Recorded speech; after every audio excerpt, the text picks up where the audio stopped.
Bismillahirrahmanirrahim. Assalamualaikum warahmatullahi wabarakatuh.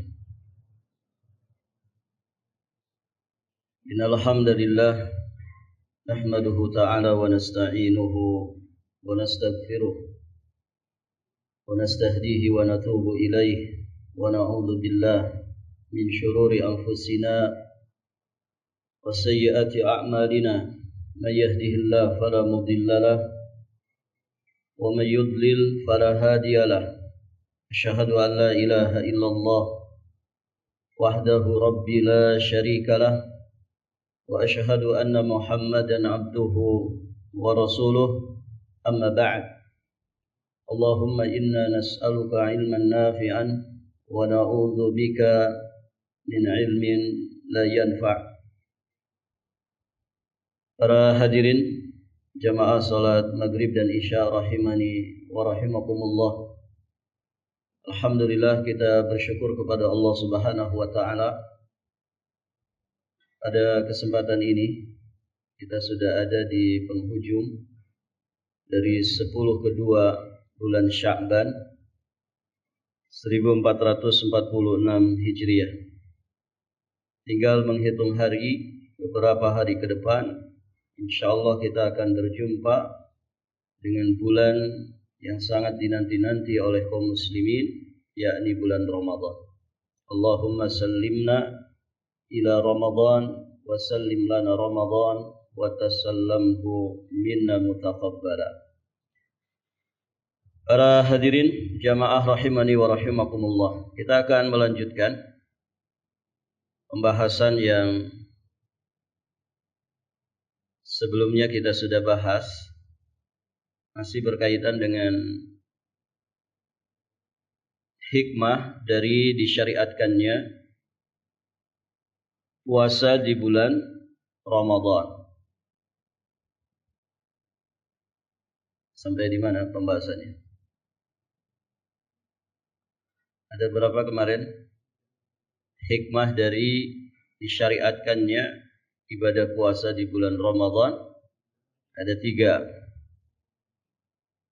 Diambil dari 5 ayat yang menjadi kurikulum ibadah puasa di surat Al-Baqarah 183 sampai 187.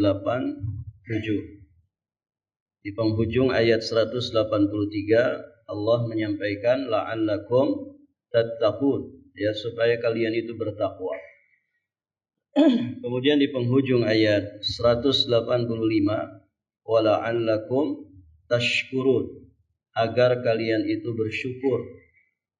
Kemudian di penghujung ayat 186 la'allahum yarshudun, supaya mereka mendapatkan ar-rusydu. Ar-rusydu yakni al-hidayah ala tariqil khair, ala tariqil haq, yakni hidayah untuk menapaki jalan kebenaran. Baik para jamaah, poin 1 sudah ya, la'allakum tattaqun, sudah ini ya. Baik para jamaah, dan jelas sekali ya bagaimana ibadah puasa itu menghasilkan predikat takwa. Karena semua syiar kebaikan itu begitu nampak dan muncul di bulan Ramadan. Nabi SAW memberikan keteladanan yang sangat luar biasa ketika beliau memasuki bulan Ramadan. Di dalam riwayat Imam Bukhari dari sahabat yang mulia Abdullah bin Abbas radhiyallahu taala anhuma, dikatakan kana Nabi sallallahu alaihi wasallam ajwadan nas bil khair wa kana ajwad ma yakun fi Ramadan. Nabi sallallahu alaihi wasallam adalah orang yang paling dermawan dengan kebaikan. Beliau lebih dermawan lagi dalam kebaikan ketika berada di bulan Ramadan.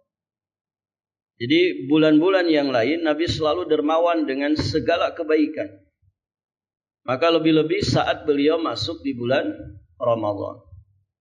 Ibunda Aisyah radhiyallahu taala anha juga mengatakan bagaimana gambaran Rasulullah sallallahu alaihi wasallam ya saat beliau itu berada di 10 terakhir Ramadan.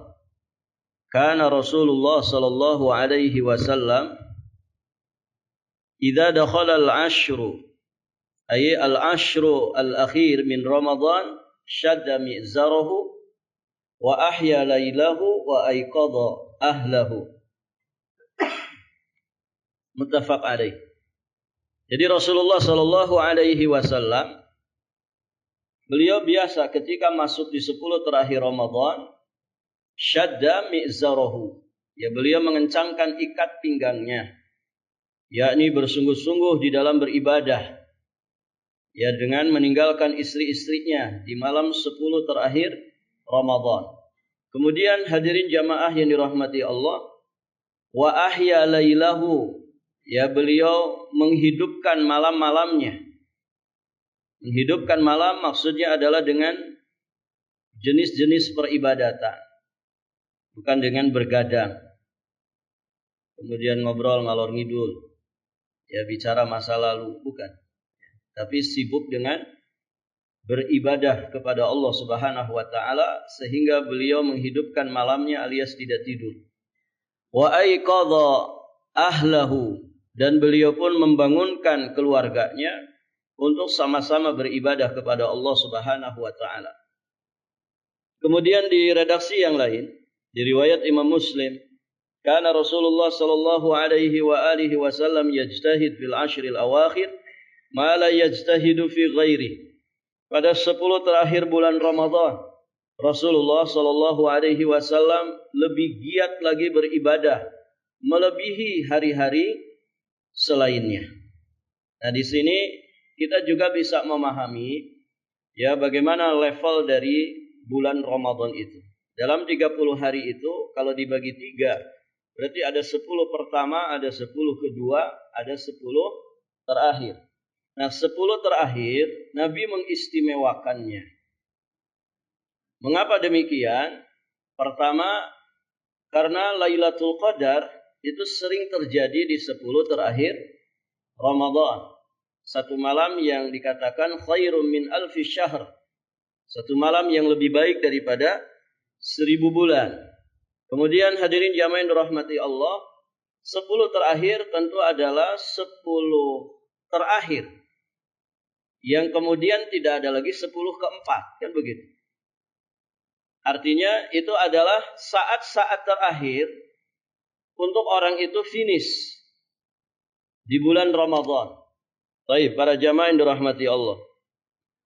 Kalau orang itu dalam perlombaan dunia, ketika mau garis finish, apa yang dilakukan? Ada yang suka lomba di sini? Misalkan balap lari maraton. Ini 100 meter lagi atau 1 kilometer lagi sudah kelihatan garis finish. Apa yang dilakukan? Dia akan apa? Memaksimalkan semua energinya. Kan begitu. Kenapa? Ini mau finish. Kalau kata orang barat, dia akan seterkebek. Begitu. Tahu seterkebek? Baik, artinya mencurahkan semua tenaganya. Artinya sampai titik darah penghabisan. Dia akan kerahkan semuanya. Kan begitu. Itu loh ajang perlombaan dunia. Segitunya orang. Maka bagaimana lagi dengan Ramadan? Yang kesempatannya 1 tahun sekali. Dan juga tidak bisa dipastikan. Apakah Ramadan tahun berikutnya dia masih punya kesempatan atau tidak. Dia tidak. Maka dia akan terkebek tadi. Bersungguh-sungguh bagaimana dia di garis finish ini. Ketika mau finish ini, mendapatkan yang terbaik. Mendapatkan yang terbaik. Nah, dari sini juga ada pelajaran. Dan ini disampaikan oleh para ulama. Hadirin jamaah yang dirahmati Allah. Waktu-waktu yang istimewa itu, ketika waktu itu semakin istimewa, maka hadirin jamaah yang dirahmati Allah, amalan kebaikan yang dikerjakan di dalamnya juga semakin istimewa kedudukannya. Sebaliknya, amal-amal yang itu adalah amal keburukan, dosa dan juga maksiat, maka urusannya akan menjadi lebih besar saat dilakukan di waktu-waktu yang istimewa atau di tempat-tempat yang istimewa. Ada tanah yang Allah haramkan. Antum maksiat di Balikpapan dengan maksiat di tanah haram Mekah. Mana yang lebih gede urusannya? Maksiat di tanah haram Mekah. Ada orang maksiat di Masjid Nabawi dengan maksiat di Masjid Al-Haram. Mana yang lebih gede urusannya? Maksiat di Masjidil Haram. Kenapa? Masjidil Haram dengan Masjid Nabawi lebih istimewa. Masjidil Haram. Ya kan? Maka semakin mulia satu tempat, kemaksiatan yang terjadi di dalamnya semakin besar urusannya. Bisa dipahami ini? Ada orang maksiat di Masjid Atid dengan maksiat di Masjid Nabawi. Mana yang lebih gede urusannya? Jelas di Masjid Nabawi. Ada orang maksiat di Masjid Nabawi dengan di Masjidil Aqsa. Mana yang lebih gede urusannya? Di Masjidil Aqsa. Ada orang berjudi di pos ronda dengan berjudi di dalam masjid ini. Mana yang lebih gede dosanya? Berjudi di dalam masjid. Nah, demikian pula waktu. Semakin mulia satu waktu, maka semakin besar urusan orang yang berdosa di dalam waktu itu. Orang yang menggunakan waktu yang paling mulia untuk berdosa, berbuat maksiat, maka menjadi besar urusannya di sisi Allah Subhanahu wa ta'ala. Maka kata para ulama, orang yang berbuat maksiat di 10 pertama Ramadan, di 10 kedua Ramadan itu berbeda dengan yang maksiat di 10 terakhir Ramadan. Kenapa? Karena 10 terakhir Ramadan lebih istimewa. Nabi mengistimewakan 10 terakhir Ramadan dengan berbagai macam amaliyah yang luar biasa. Demikian, hadirin jamaah yang dirahmati Allah. Orang yang maksiat di malam-malam Ramadan dengan yang maksiatnya di malam Lailatul Qadar, maka akan berbeda urusannya. Demikian kebaikan yang dilakukan di waktu yang istimewa, semakin istimewa waktu itu, maka kebaikan yang dilakukan di dalamnya juga semakin istimewa. Nah, bedanya kalau kebaikan itu keistimewaannya ketika dilakukan di waktu istimewa, dia secara kualitas dan kuantitas. Kualitasnya jadi meningkat. Kuantitasnya juga demikian. Makanya ada penjelasan para ulama ketika menjelaskan fadilah ibadah di Lailatul Qadar. Ada yang menjelaskan kalau kita infak di Lailatul Qadar, misalkan sejumlah uang tertentu 10.000, maka kita sama seperti infak 10.000 itu selama 1.000 bulan. Artinya secara kuantitasnya berlipat. Karena keistimewaan Lailatul Qadar ini. Secara kualitasnya pun demikian. Nah, kalau keburukan itu bukan kuantitasnya yang berlipat. Misalnya gini. Ada orang zina. Na'udzubillah. Misalkan di malam Ramadan. Satu Ramadan itu misalkan dia zina 5 kali.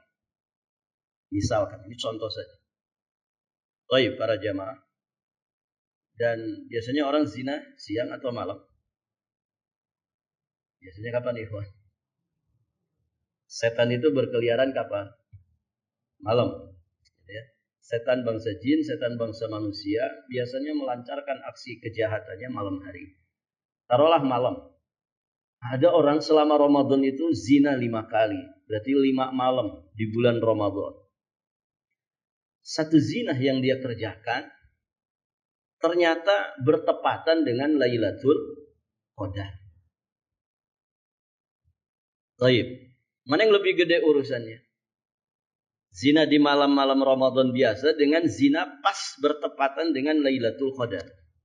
Jelas. Ya, zina yang dia lakukan di malam yang pas dengan Lailatul Qadar itu lebih gede urusannya. Apakah secara kuantitas? Kata para ulama tidak. Jadi tidak dikatakan dia sama seperti zina 1000 bulan. Enggak begitu. Artinya zinahnya tetap dihitung satu kali zina. Tapi kualitas dari dosanya itu menjadi besar. Kenapa? Karena kemuliaan malam itu. Kemuliaan Lailatul Qadar. Beda dengan kebaikan tadi. Kalau kebaikan iya, secara kualitas, secara kuantitas itu menjadi meningkat. Seiring dengan meningkatnya kemuliaan waktu yang dia gunakan untuk melakukan amal soleh tersebut. Maka hadirin jamaah yang dirahmati Allah, jadi diperhatikan ya, seorang muslim itu selalu mawas ya dengan perputaran waktu, pergeseran masa. Dia benar-benar memperhatikan mana waktu-waktu yang begitu istimewa sehingga dia bisa melakukan percepatan ya di dalam meraih limpahan pahala di sisi Allah Subhanahu wa taala. Maka pantas ya kalau kemudian Nabi mengatakan man hurima khairaha faqad hurim. Ya, siapa yang terhalang dari kebaikan Lailatul Qadar, dia terhalang dari semua kebaikan. Raghima anfu rajulin. Ya, Nabi menyatakan sungguh sangat celaka, merugi orang itu dakhala alaihi Ramadan.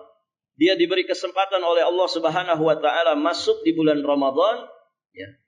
Kemudian falam yughfar lahu. Tapi ternyata dia tidak mendapatkan ampunan dari sisi Allah Subhanahu wa taala. Ibarat kata ada orang yang diberi kesempatan masuk ke satu kebun yang siap dengan panen dengan segala jenis tanaman buah-buahan di situ. Dikasih waktu 30 hari, silahkan panen. Ambil sebanyak-banyaknya buah-buahan yang bisa diangkut.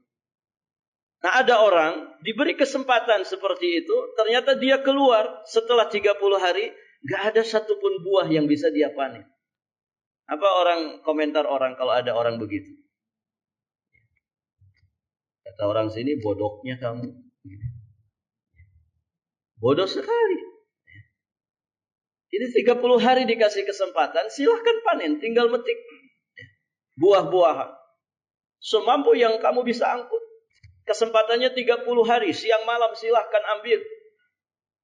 Tapi kemudian dia keluar dari kebun itu, setelah 30 hari, tidak ada satupun buah yang berhasil dia panen. Na'udzubillah. Maka orang yang diberi kesempatan masuk ke bulan Ramadan, kemudian summan salakha, dia bisa keluar dari bulan Ramadan, tapi dia tidak mendapatkan ampunan. Raghima anfu rajul, berdebu hidung seseorang itu. Maksudnya dia sangat-sangat merugi. Hadirin jamaah yang dirahmati Allah. Kemudian yang berikutnya, di antara hadaf dari disyariatkannya ibadah puasa di bulan Ramadan, Allah sebutkan tadi di surat Al-Baqarah di penghujung ayat 185. Wala'allakum tashkurun. Agar kalian itu bersyukur. Syukur itu apa, ikhwan? Ada orang bilang syukran. Syukran. Syukran itu apa? Terima kasih. Antum jawab apa? Afwan. Sama-sama. Jadi syukur itu apa? Paham kan? Istilah syukur paham ya? Baik, para jamaah. Syukur itu bahasa Arab. Sudah jadi bahasa kita. Banyak orang itu familiar dengan satu istilah, tapi kadang tidak paham hakikat. Ulang tahun Kota Balikpapan. Dalam rangka tasyakkur bin ni'mah, kita datangkan artis ibu kota. Dibayar mungkin 500 miliar. dengan panggungnya, dengan apa, segala macamnya. Disuruh nyanyi dia berapa judul lagu, suruh joget. Kemudian orang-orang suruh joget juga. Dikasih sambutan. Ini semua dalam rangka tasyakur bin nikmah. Betul tidak? Betul tidak, ikhwan? Mungkin gak orang syukuran dengan maksiat? Orang joget-joget, umbar aurat, pakai baju, katanya you can see. Kamu bisa lihat dengan leluasa. Barakallahu fikum. Kemudian menjadikan orang joget. Yang ikut joget itu bisa jadi ada yang pakai narkoba dulu. Ada yang nyimeng dulu karena tidak punya mental. Supaya dia punya mental joget di hadapan orang, dia pakai sesuatu dulu. Itu apa namanya? Maksiat. Maksiat. 1 perak, 1 rupiah yang dikeluarkan untuk maksiat, kata para ulama itu hitungannya tabdzir. 1 miliar antum infakkan di jalan Allah, bukan mubazir. Tapi 1 rupiah antum gunakan untuk maksiat, itu namanya apa? Tabdzir. Innal mubadzirin kanu ikhwanas syayatin. Sesungguhnya para pelaku mubadzir itu teman-temannya setan. Bayarannya mahal lagi. Ada artis ibu kota diundang cuma 1 juta. 1 judul lagu 1 juta, tidak mungkin. Ada yang sampai 400-500 juta. Baik para jamaah. Uang dikeluarkan. Untuk apa? Tasyakur bin nikmah, katanya. Yang jadi masalah, apakah benar itu tasyakur bin nikmah? Coba resapi sebentar saja. Ya, barangkali di antara antum ada pejabat tinggi negara di sini. Yang begitu itu tasyakur apa kufur nikmat? Coba resapi. Tidak usah pakai dalil dulu. Kira-kira benar enggak ini? Kalau orang kemudian mengadakan acara maksiat, kemudian di atas namakan tasyakur bin nikmah. Nah, itu bukan tasyakur bin nikmah. Itu kufur nikmah. Tasyakur bin nikmah itu ketika orang melakukan ketaatan. Dia gunakan nikmat yang Allah berikan itu untuk apa? Untuk taat kepada Allah Subhanahu wa ta'ala. Untuk taat kepada Allah. Kita punya rezeki berupa harta, kita punya rezeki berupa kesehatan. Manfaatkan untuk taat. Ketika nikmat yang Allah berikan ini kita salurkan dalam rangka untuk taat kepada Allah, berarti kita sudah mensyukuri nikmat Allah tersebut. Nah, hadirin jamaah dirahmati Allah. Bagaimana ibadah Ramadan itu kemudian tidak melahirkan syukur kepada Allah, sedangkan geliat ketaatan begitu meriah di bulan Ramadan. Lihat bagaimana antusias, semaraknya kaum muslimin dengan memakmurkan Ramadan. Dengan beragam amal-amal soleh, ragam ketaatan, itu semua merupakan bentuk syukur kepada Allah Subhanahu wa ta'ala. Ya, sebagaimana penjelasan para ulama, asyukru ta'atullah. Syukur itu adalah ketika engkau taat kepada Allah. Jadi idealnya orang itu kalau tambah nikmat, tambah syukur. Berarti tambah nikmat, tambah apa ikhwan? Tambah taat. Tambah nikmat, tambah taat. Dulu golongan biasa di perusahaan. Ya syukurnya tidak terlalu besar. Sekarang naik pangkat, naik jabatan. Dulu sholatnya 5 waktu di rumah saja. Ketika sudah naik pangkat, naik jabatan, syukuri itu. Caranya bagaimana? Oh ya Allah, dulu saya tidak berjamaah di masjid saya. Ya, karena saya sudah diberi nikmat, malu rasanya tidak syukur sama Allah. Saya akan tambah ketaatan saya dalam ibadah sholat, berjamaah di masjid. Ketika level antum naik, yang tadinya hobi, doyan, sholat 5 waktu hanya di rumah saja, sekarang jadi ahli masjid. 5 waktu ke masjid. Ya, karena tidak ada hambatan untuk datang ke masjid. Tidak ada hambatan. Tiap RT di kita ini ada masjid. Dia akhirnya jadi ahli jamaah. Nah, berarti level dia naik. Berarti orang ini bersyukur. Dulu ketika belum naik pangkat, belum naik jabatan, kalau infak Jumat itu 5.000 perak. Sesuai dengan keadaannya. Sekarang Masya Allah naik pangkat, naik jabatan. Otomatis naik apanya? Kalau antum naik jabatan, naik apanya ikhwan? Jangan naik gengsinya. Yang naik itu penghasilannya kan naik. Gajinya dulu 5 juta, sekarang alhamdulillah 10 juta. Maka antum tambah. Ya, dulu 5.000, sekarang 50.000. Itu namanya apa? Syukur. Itu namanya syukur. Jadi taat kepada Allah itulah syukur. Nah, di bulan Ramadan nampak sekali ya bagaimana orang itu terlatih untuk bisa bersyukur kepada Allah. Kenapa? Karena level ibadah mereka meningkat. Level amal soleh mereka meningkat. Coba perhatikan. Ya. DKM masjid ini. Bisa nggak melihat perubahan itu? Bisa nggak ikhwan? Salat jamaah kira-kira tambah nggak softnya? Kalau bulan Ramadan. Tambah tidak? Tambah. 5 waktu atau berapa waktu? 5 waktu tambah. Mohon maaf. Di sana tuh banyak mushaf Quran di lemari.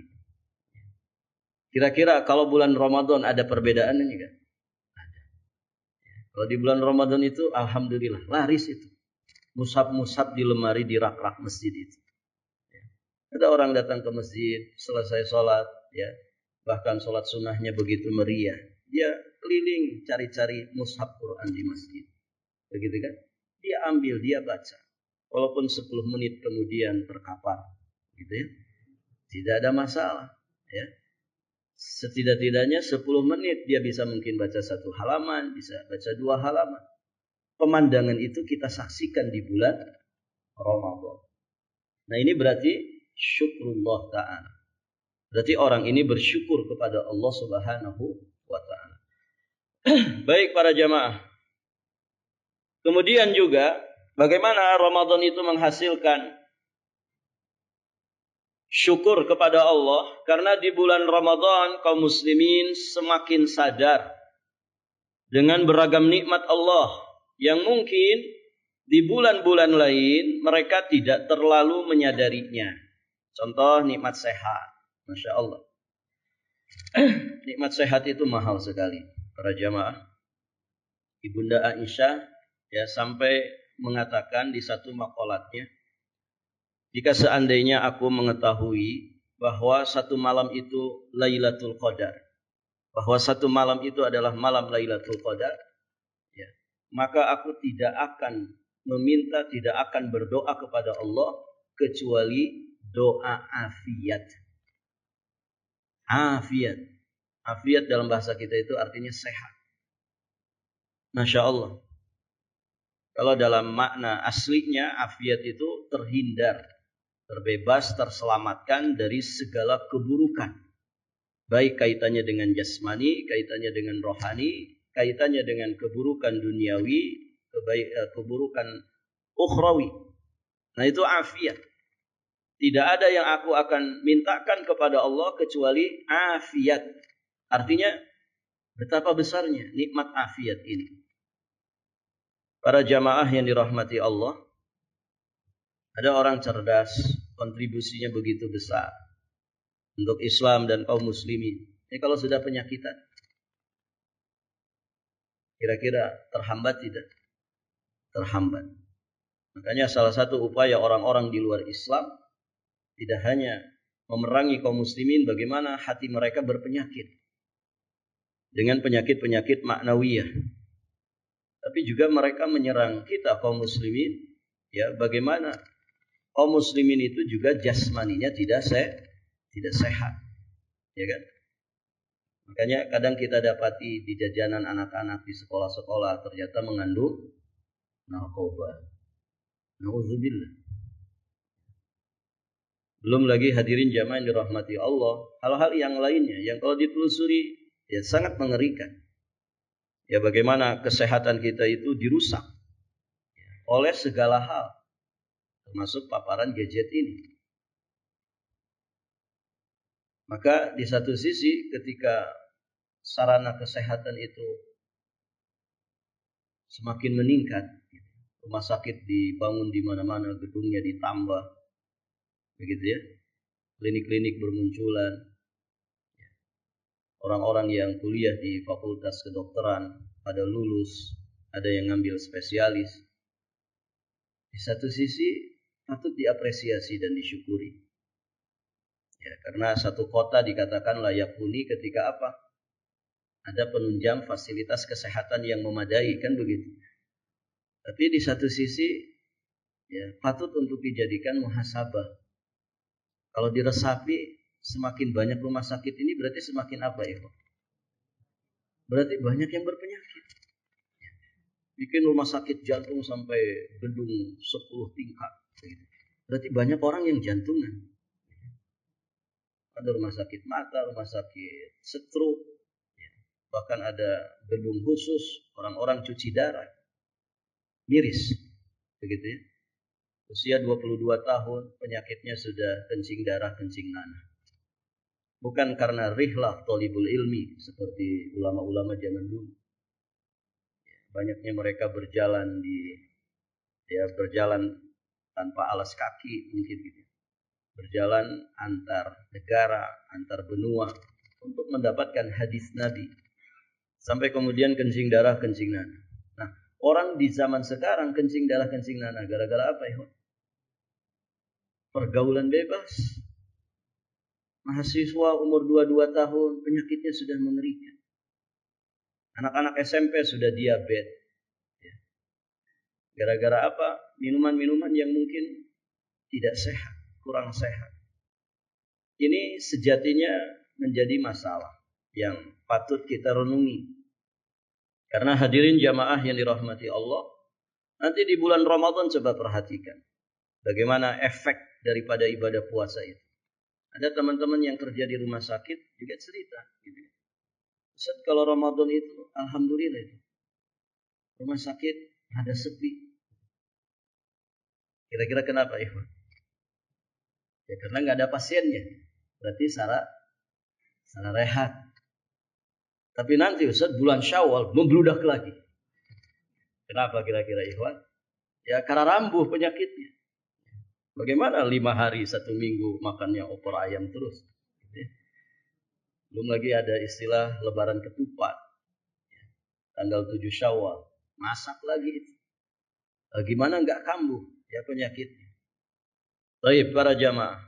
Maka di bulan Ramadan Masya Allah banyak ya orang menyadari dengan segala kenikmatan Allah Subhanahu wa ta'ala. Ya nikmat bersama dengan keluarga. Begitu ya. Sebagian orang mungkin tidak punya waktu buat keluarga. Sibuk dengan karirnya. Ada yang mungkin kerjanya di luar negeri. 3 bulan baru bisa off. Ada yang mungkin di lokasi 1 bulan baru bisa off. Ketika Ramadan, sebagian besar kaum muslimin berusaha bagaimana bisa bersama keluarga, bersama istri dan juga anak-anak. Nikmat itu disadari sekali. Maka itu akan menghasilkan tasyakur bin nikmat. Nikmat lahir, nikmat batin, nikmat dunia, nikmat agama. Walhamdulillah. Nikmat dunia terasa banget. Ya. Orang-orang yang punya usaha semakin besar omsetnya. Begitu ya. Orang-orang miskin juga tetap bisa merasakan ya rezeki Allah Subhanahu wa taala. Mereka mendapatkan saluran infak, sedekah, zakat. Masya Allah. Bahkan buka bersama di mana-mana kan begitu ya. Antum tiap hari kalau mau lihat jadwal bukber itu pasti dapat begitu ya. Masya Allah para jamaah. Artinya tidak kekurangan makanan, tidak kekurangan rezeki dari Allah Subhanahu wa taala. Namun Allah tetap mengingatkan ya bahwa sedikit sekali di antara para hamba Allah yang pandai bersyukur. Di surat Saba ayat 13, wa qalil min ibadiya asyakur. Dan sedikit sekali dari para hambaku yang pandai bersyukur. Maka hadirin jamaah yang dirahmati Allah, ya jadikan Ramadan itu sebagai momentum ya untuk kita meningkatkan ibadah syukur kita kepada Allah Subhanahu wa taala. Tadi ya syukur itu dengan menambah ketaatan. tambah ketaatan kita. Kalau kita menyadari, meyakini bahwa nikmat pada diri kita itu semakin bertambah, maka berarti syukurnya harus ditambah. Nambah syukur berarti nambah taat. Barakallahu fiik. Dan Masya Allah ya, kalau kita mau resapi bersama, kita ini semakin hari semakin susah atau semakin senang? Coba jujur pada diri kita masing-masing. Antum bayangkan perjalanan hidup antum waktu masih kecil, uang jajan harus minta ke orang tua, kan begitu ya? Kadang sebagian orang tua kan berkamuflase. Nanti kalau Abi dapat duit kita beli 7, gitu. Sampai lupa anaknya gitu ya. Begitu kan para jamaah. Terus ketika dewasa begitu ya, Masya Allah.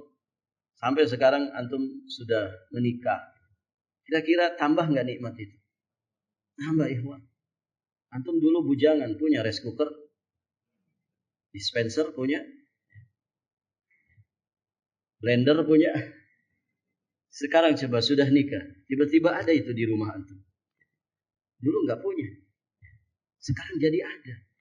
Berarti kan tambah rezeki, tambah nikmat. Tambah kehadiran anak, tambah lagi rezeki. Tambah lagi anak, tambah lagi rezeki. Masya Allah. Dulu nggak punya rumah, sekarang punya rumah. Dulu udah punya kendaraan, sekarang punya kendaraan. Yang mungkin sebelumnya tidak pernah terbayang. Nah artinya apa? Semakin hari itu semakin tambah nikmat kita. Berarti idealnya memang syukur kita itu setiap hari harusnya semakin tambah. Oh kita nambah hari saja dapat jatah umur 1 hari, itu kan sudah nikmat luar biasa. 1 hari itu kalau diuangkan berapa ikhwan? 1 hari dalam hidup kita kalau diuangkan berapa? Gak terhingga, gak ada batasannya. Ada orang ya, kasih duit 2 miliar ke antum, tapi antum besok gak ada ya. Mau gak antum itu duit 2 miliar itu? Ini anak bayar 2 miliar cash. Ini sekarang hari apa nih? Hari Selasa. Tapi Rabu antum gak ada di dunia ini. Tak pateni. Antum mau diterima itu 2 miliar. Lumayan buat bayar cicilan.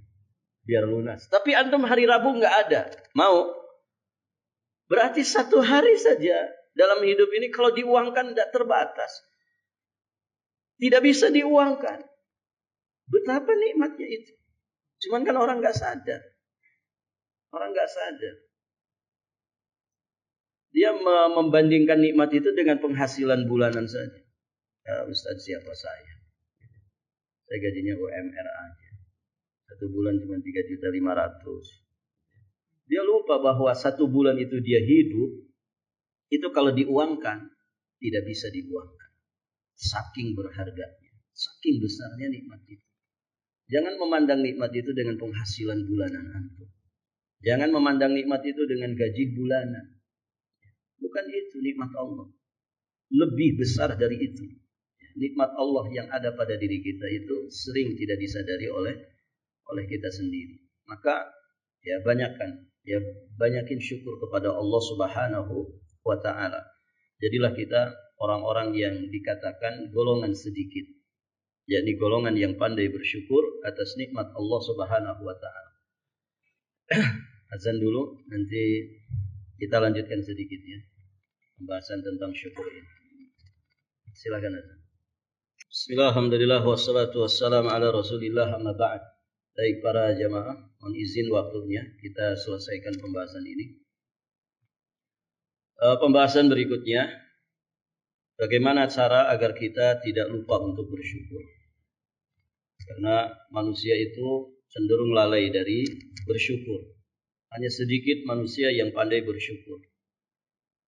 Maka para ulama menjelaskan beberapa cara supaya kita tidak lupa untuk bersyukur. Pertama, menuntut ilmu agama. Belajar. Ya, belajar agama ini asas kulli khair.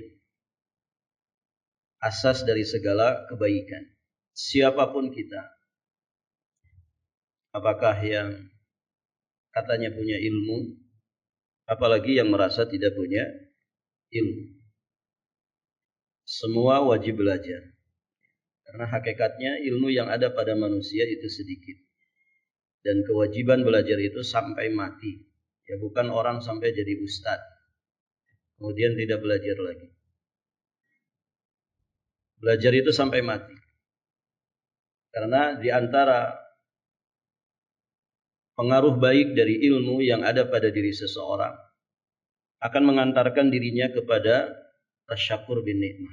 Dia akan selalu bersyukur atas segala nikmat Allah Subhanahu wa taala, sesederhana apapun nikmat itu.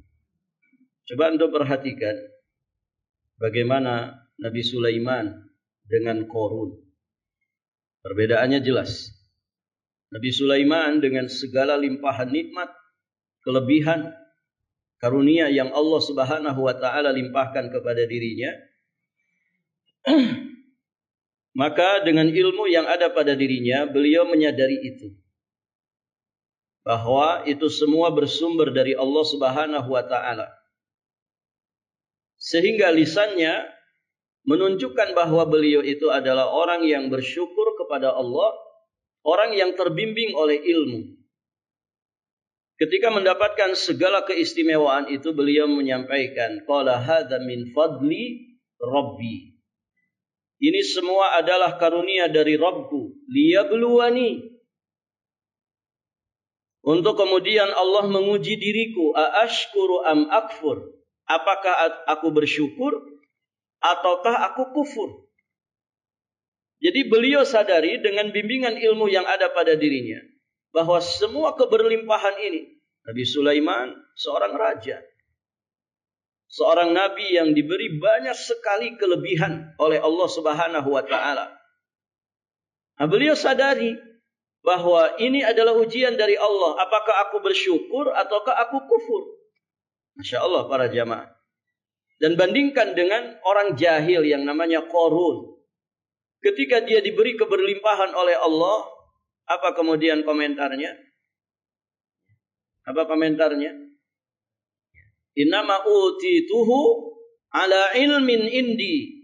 Sesungguhnya aku diberi seperti ini, mendapatkan keberlimpahan harta seperti ini, karena memang ilmu yang ada pada diriku. Dia menjagokan ilmunya. Dia menyandarkan semua keberlimpahan itu karena memang dia pantas mendapatkannya dengan kecerdasan. Dengan kelihayannya mungkin dalam berdagang, dalam berbisnis, dalam berusaha. Punya strategi dagang yang luar biasa. Dia sandarkan nikmat itu kepada ikhtiarnya. Kepada ilmunya. Ini kekufuran. Kufur nikmat. Padahal Allah pemberi rezeki. Allah pemberi rezeki. Baik, hadirin jamaah yang dirahmati Allah, maka belajar agama. Ya, belajar. Ya, kita itu mesti belajar. Hadirin jamaah yang dirahmati Allah. Ya, jangan merasa saya ikhwan senior Ustaz. Ustaz-ustaz di balik papan ini sudah bukan level saya lagi. Ada sebagian orang mungkin begitu, Pak. Gitu ya. Padahal mungkin bacaan Quran saja masih pelata-peletot. Gitu ya. Ditanya ini dan itu, ya, bisanya googling aja. Tidak bisa, belajar. Ya. Kita mesti belajar. Siapapun kita, mau seniorkah, mau juniorkah, mau ustadkah, mau viralkah, mau tidak terkenalkah, semua wajib belajar. Semua wajib belajar sampai nanti kita mati. Kemudian yang kedua para jamaah, qanaah. Qanaah itu apa? Kalau orang ingin bersyukur, tidak lupa bersyukur kepada Allah, qanaah. Qanaah itu orang kaya sejati. Kalau ditanya siapa orang kaya, ya orang qanaah. Orang yang merasa ridho, merasa puas dengan jatah pemberian Allah. Ada enggak orang kaya selalu tidak merasa puas? Banyak sekali para jamaah. Orang kaya tapi dia tidak merasa puas dengan pemberian dari Allah. Selalu saja merasa kurang. Orang yang merasa kurang itu kan orang miskin. Jadi orang qanaah itu orang yang kaya sesungguhnya. Dan orang qanaah itu pasti bersyukur. Pasti bersyukur. Begitu ya. Maka qanaah. Kalau antum sudah dikasih rezeki istri, jangan suka lirik istri orang. Itu berarti tidak qanaah. Ya tidak ikhwan. Ada punya istri ini. Sudah punya istri. Qanaah, ridho, puas dengan pemberian dari Allah. Banyak yang ganteng-ganteng sampai sekarang gak laku-laku. Ya. Kita yang pas-pasan begini, alhamdulillah cepat laku. Berarti rezeki tidak rezeki. Tidak usah ngelirik-lirik istri orang lagi. Qanaah saja supaya bersyukur. Kalau antum masih lirik istri orang, berarti belum bersyukur. Diremehkan istri yang ada di sisinya. Baik para jamaah. Yang berikutnya, melihat orang yang di bawah kita dari sisi ekonomi.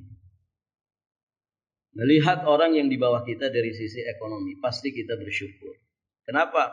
Karena kalau lihat yang di bawah, berarti kita ada di mana? Di atas. Kalau kita merasa lebih nikmat yang Allah berikan kepada kita, maka itu dorongan untuk kita bersyukur. Tapi coba kalau antum lihat yang di atas. Setinggi apapun pencapaian antum di dalam dunia, kalau antum selalu lihat yang di atas, pasti selalu merasa kurang. Ya tidak ikhwan? Iya, pasti selalu merasa kurang. Kurang dan kurang. Akhirnya apa? Pencapaian yang tinggi yang sudah antum meraih itu, yang mungkin menjadi dambaan jutaan manusia, akhirnya antum meremehkan. Kenapa? Karena yang dilihat yang di atas. Kalau sudah meremehkan nikmat yang ada pada diri kita, bagaimana bisa bersyukur? Yang ada selalu keluh kesah. Susah Ustaz. Sekarang ini perusahaan saya ganti bendera, begitu. Padahal gajinya masih sama. Tapi merasa susah. Rugi nggak ikhwan? Rugi. Orang kalau sudah banyak penghasilannya, duitnya banyak, tapi selalu merasa susah, kan rugi. Padahal posisi dia itu mungkin didambakan oleh jutaan manusia. Susah Ustaz, gara-gara ganti bendera. Ya. Dulu bendera interlokal, sekarang bendera lokal. Gitu. Akhirnya pemangkasan. Tapi padahal dia masih ada di posisi yang luar biasa. Yang mungkin satu RT cuma beberapa orang saja yang punya penghasilan seperti dia. Jangan lihat yang di atas, lihat yang di bawah, supaya kita tidak meremehkan nikmat yang ada pada diri kita.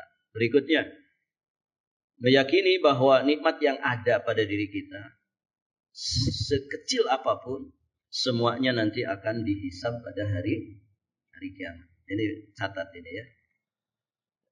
Para jamaah, semakin banyak harta antum, berarti semakin apa ikhwan? Semakin besar hisab antum. Ya tidak? Saya sering mengumpamakan, antum datang ke kasir, bawa satu barang dengan 5 keranjang. Kira-kira lama mana? Yang 5 keranjang. Yang satu barang saja kadang lama. Ya bagaimana kalau 5 keranjang? Paham maksudnya? Ya. Bukan tidak boleh kaya, silahkan kaya. Tapi perhitungkan hisabnya. Bagaimana hisab saya mudah dengan kekayaan ini? Begitu.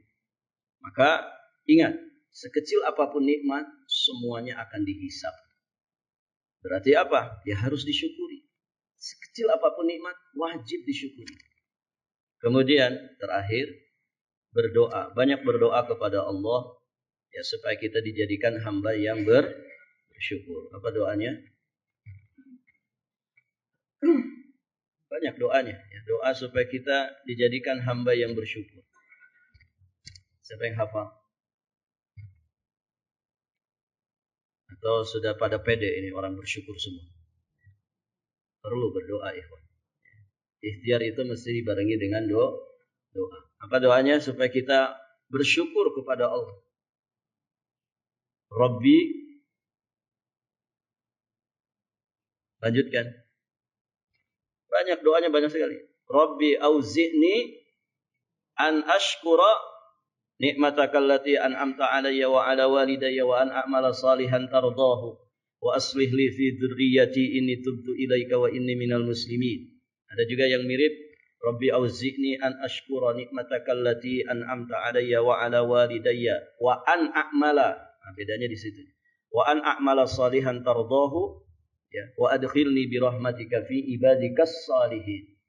Atau yang diajarkan Nabi untuk dibaca di tasyahud akhir. Apa itu?